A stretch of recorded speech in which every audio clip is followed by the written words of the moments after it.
في السلم كافة ولا تتبعوا خطوات الشيطان إنه لكم عدو مبين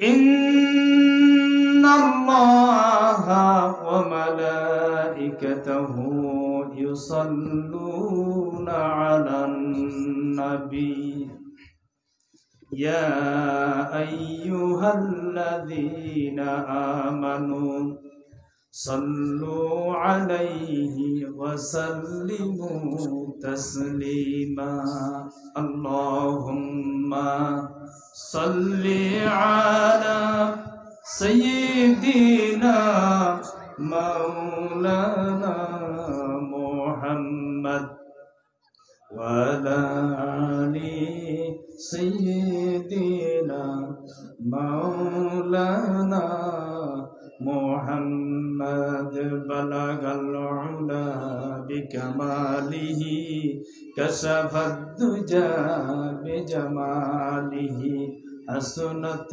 جميع خصاله صلوا عليه وآله উপস্থিত সম্মানিত আজকের মাহফিলের সম্মানিত সভাপতি সাহেব, সর মসজিদ জাতীয় নগর বাঁশখালী সুইচ গেট বাইতুল কোরআন মাদ্রাসার উদ্যোগে তাফসিরুল কোরআন মাহফিলের সম্মানিত আজকের প্রধান আলোচক মুফতি নুরুজ্জামান নোমানী সাহেব এবং আমার পূর্বে আমার প্রিয় ভাই বন্ধুবর হযরত মাওলানা আব্দুল কাইয়ুম বিন নূর চমৎকার আলোচনা করে গিয়েছেন এবং হযরত মাওলানা কারি আব্দুল মান্নান সাহেব সকালে আলোচনা করে গিয়েছেন। যারা এখানে কথা বলে গিয়েছেন আল্লাহ তাআলা আমাদের সকলকে নেক হায়াত দান করুক, বলুন আমিন। এবং মাওলানা এনামুল হক ধর্মীয় শিক্ষক সর্বটা আরজি উক্ত বিদ্যালয় উচ্চ বিদ্যালয়, আপনি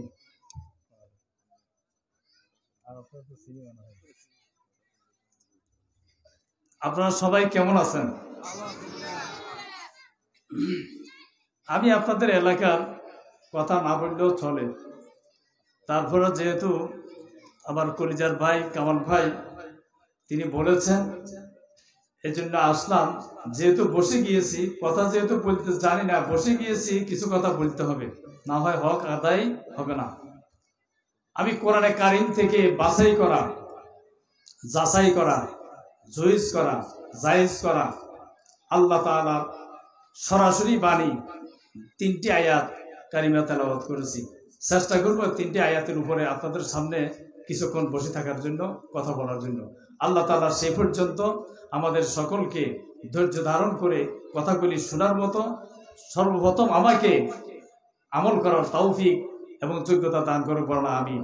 পরিশেষে আমরা যারা উপস্থিত আছি আমাদেরকে এই আলোচনাটা থেকে আল্লাহ তাআলা যেন জান্নাতের একটি জারিয়া বানাইয়া দেন, বলুন আমিন। আমি এর আগে কয়েকটি কথা আপনাদের সামনে প্রেজেন্ট করতে চাই। এই পৃথিবীতে কাফের মুশরিক যারা আছে এরা ইসলামের এত ক্ষতি করে না যত না ক্ষতি মুনাফিক মার্কা মুসলমানেরা না করতেছে। আজকে এই সুন্দর মনোরম পরিবেশ, আমার কলিজার টুকরা ভাই কামাল ভাই, আপনাদের এই এলাকার কৃতি সন্তান এবং এই মাদ্রাসার সমস্ত মুতাল্লি শিক্ষকবৃন্দ এবং তাদের সাথে আপনারা সারা সহযোগিতা করেছেন, টাকা দিয়ে, অর্থ দিয়ে, বৃত্ত দিয়ে, জ্ঞান দিয়ে, গর্ব দিয়ে, বিভিন্ন বুদ্ধি পরামর্শ দিয়ে যারা এই মাহফিলটা সুন্দর করে আলোকিত করেছেন, আল্লাহ তাআলা আমাদের সকলকে যেন এই কোরআনের খাদিম হিসেবে কবুল করে নেক, বলুন আমিন। তারপরও কিছু মুনাফিক আজকের এই মাহফিল যেন না হয় এই জন্য উঠে পড়ে লেগে আছে। যেরকম তারা মাহফিল করতে দেয় না, অতীতের মানুষগুলি দেয় নাই, কেউ জাতির মা, কেউ জাতির আফা হেলিকপ্টারে করে চলে গিয়েছে, পালিয়ে গেছে। বর্তমানে আমার 56,000 এই বাংলাদেশের ভিতরে সাদাবাজি, টেন্ডারবাজি, লুটতরাজ, ডাকাতি, হানাহানি, কাটাকাটি, মারামারি থেকে শুরু করে এমন কোনো কাজ নাই যেটা বিগত 16 বছরে করা হয় নাই। আর তারই হাত ধরে বর্তমানে বাংলাদেশটাকে অরাজকতা সৃষ্টি করার জন্য আরেকটি ফাংশন, আরেকটি আভা তৈরি হয়ে গেছে। আমরা চাই এমন কোন কাজ আপনারা করবেন না যে জাতির আভা আর জাতির মা, জাতির খালা এখান থেকে হেলিকপ্টার যোগে চুরি করে পালিয়ে চলে গেছে। আমরা চাই না বাংলাদেশের মাটিতে আপনাদের দ্বিতীয় কবর রচিত হয়ে যাক। আমরা বাংলাদেশের মুসলমান তা চাই না, ঠিক কিনা বলেন? আজকে গোটা বাংলাদেশ ইসলামের বাংলাদেশ, আজকে গোটা বাংলাদেশ কোরআন সুন্নাহর বাংলাদেশ। সুতরাং কেউ যদি বাংলাদেশের কোন আলেম ওলামা, পীর বুজুর্গ থেকে শুরু করে আল্লাহ তাআলার কোরআনের উপরে চোখ রাগায়া যদি কথা বলতে চায়, তার চোখটাকে আমরা জীবিত থাকাকালীন, মুসলমান জাতি জীবিত থাকাকালীন তাদের চক্ষুটাকে বাংলাদেশের মাটিতে অতল তল দেশে ধাবাইয়া দেব ইনশাআল্লাহ। কি ভয় পাচ্ছেন? এখন কি ভয় পাওয়ার সময় আছে? না, কখনো ভয় পাওয়ার নাই। আল্লাহ তাআলা বলছেন লিনানজুরাকুম কাইফা তা'মালুন, আমি ক্ষমতা দিয়ে দেখি তোমাদের আমলটা কেমন। এরপরে আবার একটু সময় দিই। কিরকম সময় দিই? ফি তুগয়ানিহিম ইয়ামাহুন, পরিবর্তন হয়েছে কিনা এটা আমি দেখি। যখন দেখছি পরিবর্তন হও নাই, আমার কোরআনের মুফাসসিরদের উপরে অত্যাচারী সিস্টেম রোলার চালিয়ে দেওয়া হচ্ছে, ওই মুহূর্তে আমি আল্লাহ তাআলা কি করি? ফাআলুল লিমা ইউরিদ, আমি যা ইচ্ছা আমি তাই করি। আমার নাম আল্লাহ, বলেন সুবহানাল্লাহ। আমি কি করি?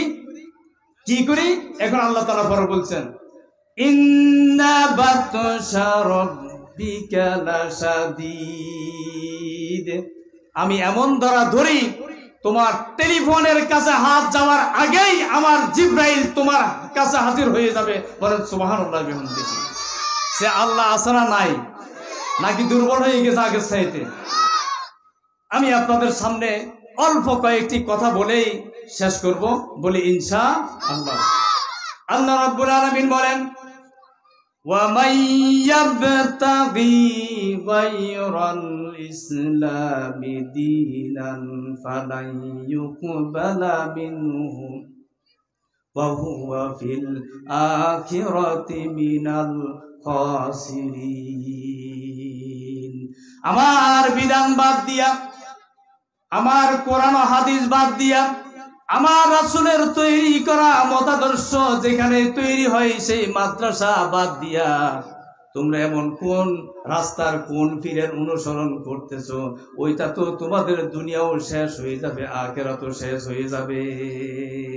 আল্লাহ রাব্বুল আলামিন এবারে বলেন যারা কোরআন শিক্ষা অর্জন করবে না, যারা কোরআন পড়তে জানে না, যারা কোরআন পড়বে না, কোরআন পড়তেও বাধা দিবে, আল্লাহ তাআলা তার ব্যাপারে বলছেন وقال الرسول يا رب إن قوم اتخذوا هذا القرآن مهجورا।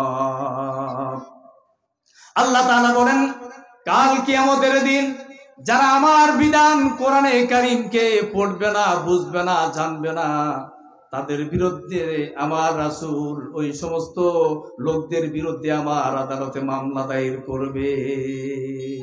যারা কোরআন পড়বে না, কোরআন পড়বার জন্য দিবে না, আল্লাহ তাআলা রাসূল কাল কিয়ামতের দিন এই কোরআন সহ আপনার বিরুদ্ধে মামলা দায়ের করবে। আমরা কি চাই এই মাদ্রাসাটা বন্ধ হয়ে যাক, আল্লাহর কোরআনের সিস্টেম অফ এডুকেশন বন্ধ হয়ে যাক? এটা কি আমরা চাই? সবাই বলে এটা কি চাই?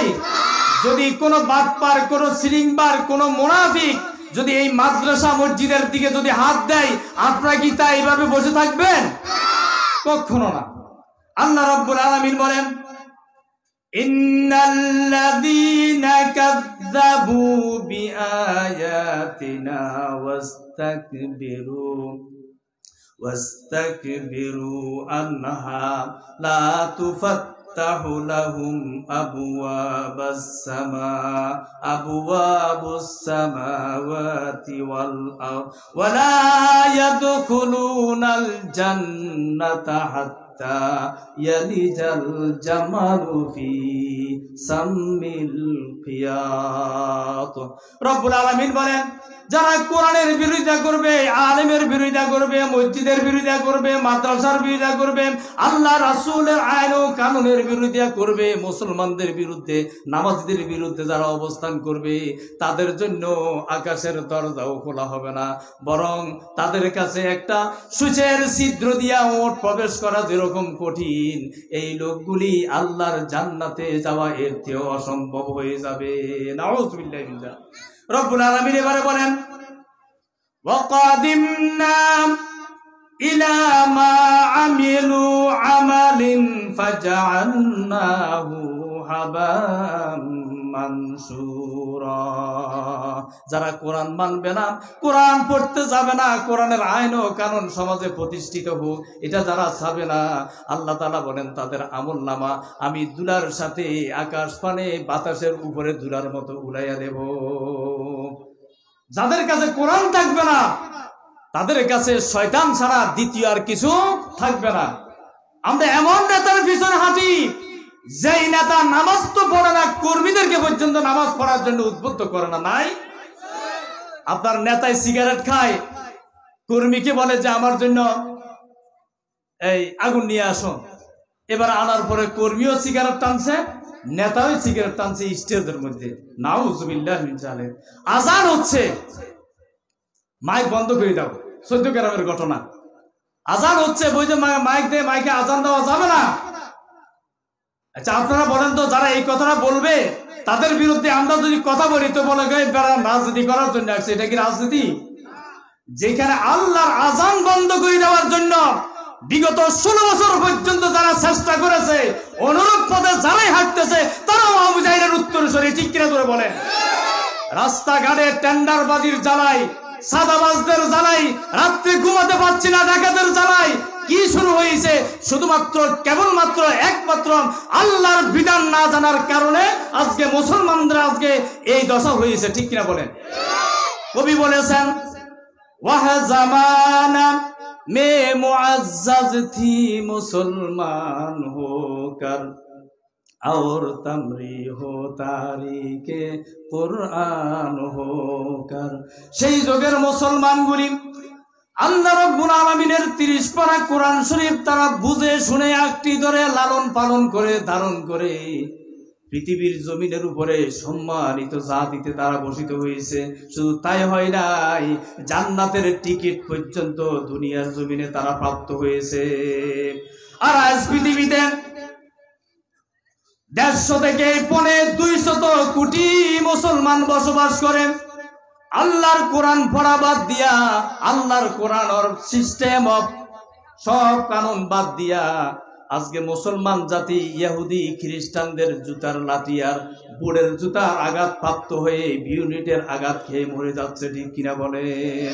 কবি কি সুন্দর করে বলেছেন, সবাক ফারফিল सदाकत का सजात का अदालत का लिया जाएगा काम तुझसे दुनिया की इमामत का।